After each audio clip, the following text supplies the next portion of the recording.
So anyway, in part two of this, um, I leave the hotel and I go to the airport to catch a flight from Barcelona.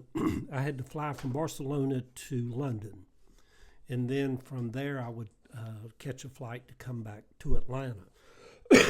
So I get on the plane, and I'm sitting there, and a lady comes in and she sits down in the seat beside me. I'm sitting on the seat to the roll to the outside.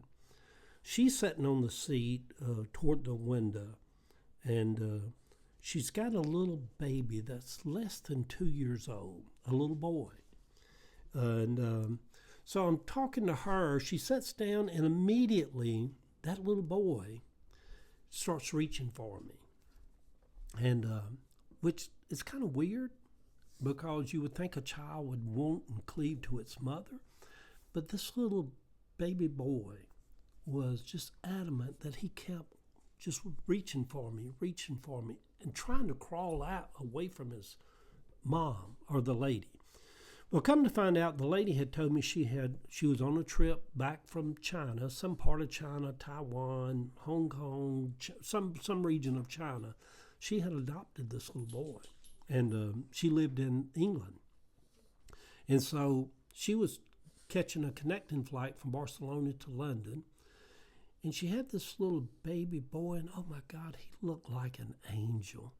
I mean, maybe it's just me, but I'm such a sucker for Asian babies anyhow. They're just so beautiful, so precious, and just so beautiful.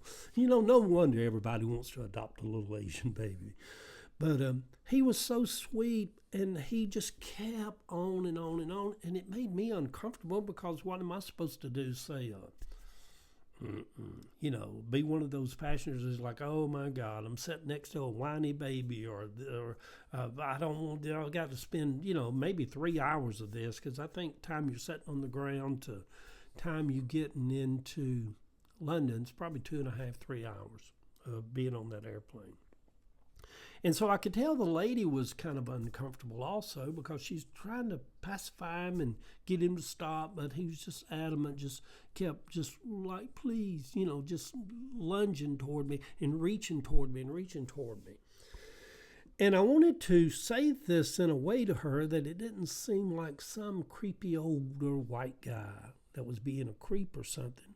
But I just told her, I said, ma'am, I said, I have grandbabies, and I really wouldn't mind if you felt comfortable with it to let him just sit in my lap or hold on to me if that's what he's determined to do. And she's like, oh, I wouldn't mind at all. Would you be that kind? I'm like, yes. I mean, he's just a little fella. He's adamant. He wants to sit.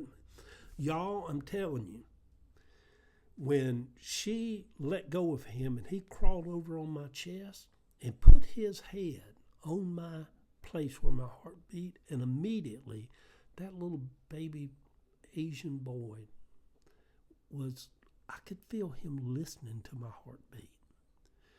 And I put my arms around him, and he had both his little hands holding on to me. Just I could feel the tips of just cleaving onto me. I knew then, I'm like, there was something that went off in my spirit. I'm like, oh, now I get it. Now all of it makes sense.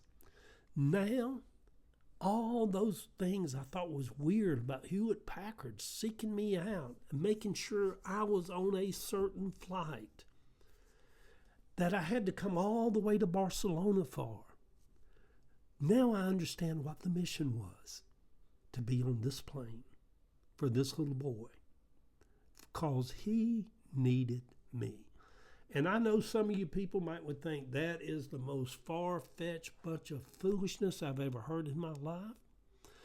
But unless you're in those moments like that, it'll never register with you.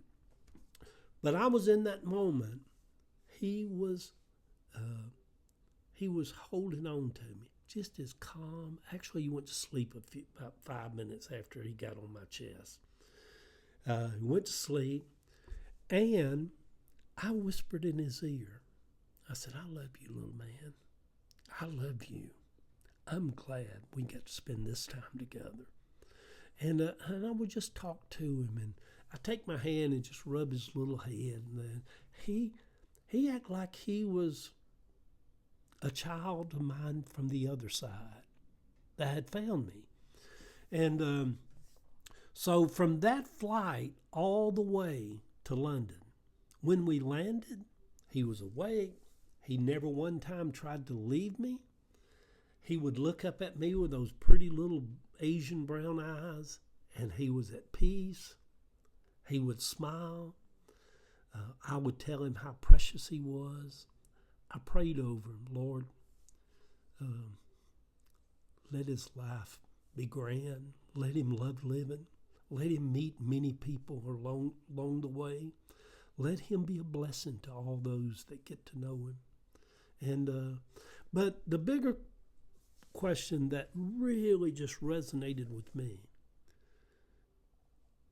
God had a mission for me. I didn't understand it. I didn't know what was going on. I didn't know how I wound up in that moment. It all seemed kind of weird and odd to me until the moment when that little baby came over on my chest. And I'm like, oh, now I get it. Now I understand why I had to take this long flight from Atlanta to Barcelona. Now I understand why I'm in this country, why I'm flying to London on this flight. You know, life is a strange and odd. We maneuver through being earthly, just earthlings, that's humans, that's also spiritual beings that are connected to everybody else on this planet. We are spirits that's just in a human body. So anyway, I would just use the old thing of think it not strange concerning meeting strangers unaware that Paul spoke of. He said, for many have entertained angels unaware. I don't think the little boy was an angel. The woman wasn't an angel. They were humans having human experiences. And then I thought about it as I told him how much I loved him on that flight and how precious he was. Even 2-year-olds can be terrified being taken away from a homeland and people they knew to a strange land. Are we not all instruments of God? Are we not all beings of God? Are we not all gods ourselves? Extensions of God. So anyhow, that's part 2, y'all. It's just one of the memories of my life, of my spiritual connections that I look back upon.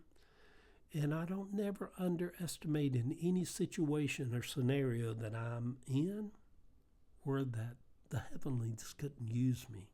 The universe couldn't be with me. That there's larger forces going on than just what my earthly brain can comprehend. I knew what my mission was once that happened. It all made sense after that. Love y'all.